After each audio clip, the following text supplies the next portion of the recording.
হাজার হাজার মানুষ বেকার রাস্তায় রাস্তায় ঘুরে। নিশ্চয়ই এই ধরনের ভিডিও দেখছেন।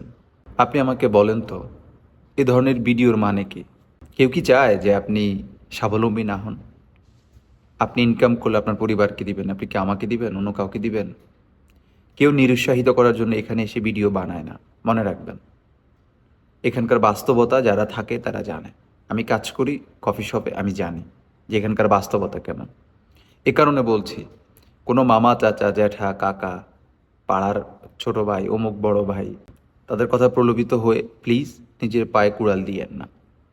হ্যাঁ আসেন, আসতে না নেই, কেউ আপনাকে আসতে বারণ করছে না, কিন্তু যার মাধ্যমে আসছেন তাকে জবাবদিহিতের আওতায় যাতে আনতে পারেন এরকম একটা পরিস্থিতি তৈরি করেন, যে যাতে করে এসে আপনাকে যদি সে কোনো ব্যবস্থা করতে না পারে, টাকাটা যাতে করে ফেরত পান। এখানে মানুষ এসে সবচেয়ে বেশি কষ্ট করে কেন জানেন? 4-5 লাখ টাকা খরচ করে এসে মধ্যবিত্ত ঘরের সন্তানরা আসে। 85% গ্রামের মানুষ আমরা আসি। আমরা সুদে টাকা নেই, ব্যাংক থেকে টাকা নেই, আমাদের পাশের গ্রামের সমিতি থেকে টাকা নেই, অধিক সুদে।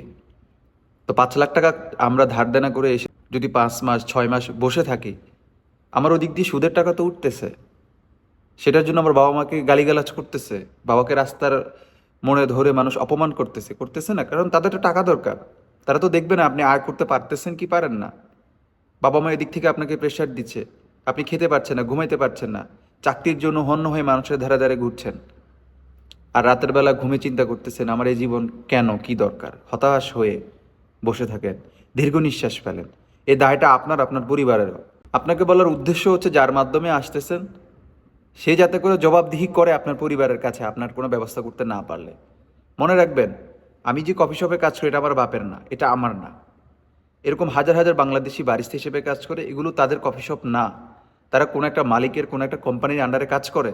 সে চাইলেই আপনাকে এনে কাজ দিতে পারবে না। এখন আমি যদি একজনকে এনে বলি যে ভাই তুমি চলে আসো, তোমাকে কফি শপে কাজ দিব, আমার এখানে কাজ দিব, এটা কি আমার বাবা যে আমি কাজ দিব? এ ধরনের কথা বিশ্বাস করবেন না।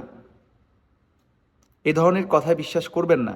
এ ধরনের কথা বিশ্বাস করে আসবেন তো অনেক মানুষের মতো রাস্তায় রাস্তায় ঘুরতে হবে, মানুষের দুয়ারে ঘুরতে হবে, মানুষকে রিকোয়েস্ট করতে হবে চাকরির জন্য, আর হতাশায় দিন কাটতে হবে। বুঝতে পারছেন?